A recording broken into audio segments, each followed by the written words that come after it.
তো ক্লাস 12-এ যে recent test পরীক্ষা গেল, সেই টেস্ট পরীক্ষার একটি গুরুত্বপূর্ণ এমসিকিউ এখানে দেওয়া হলো।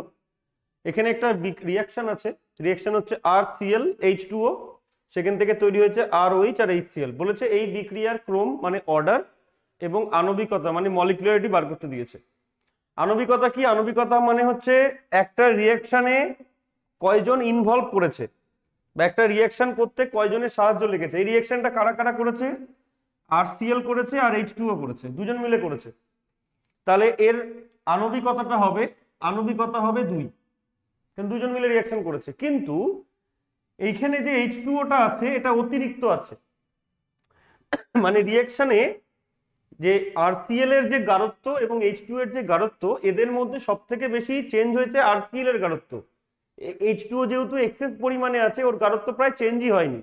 তাহলে আমরা অর্ডার বার করে কিভাবে? রেট ডাইরেক্টলি প্রপোর্শনাল টু, এখানে কে কে আছে? RCl আর কার কার?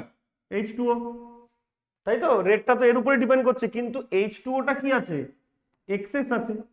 এক্সেস মিন্স এর কনসেন্ট্রেশন কোনো চেঞ্জ হয়নি রিয়াকশনে। সেই কারণে আমরা কি করব? রেট ইজ ইকুয়ালস টু কে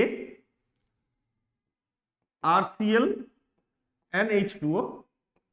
পরের স্টেপে আমরা কি করে দেবো? এইটা কনস্ট্যান্ট, যেহেতু কোনো চেঞ্জ হয়নি কনসেন্ট্রেশনের, তাহলে একবারে কে প্রাইম RCl রেট। তাহলে এখানকার রেটটা মানে ডিপেন্ড করছে শুধু কার উপর? RCl এর উপর।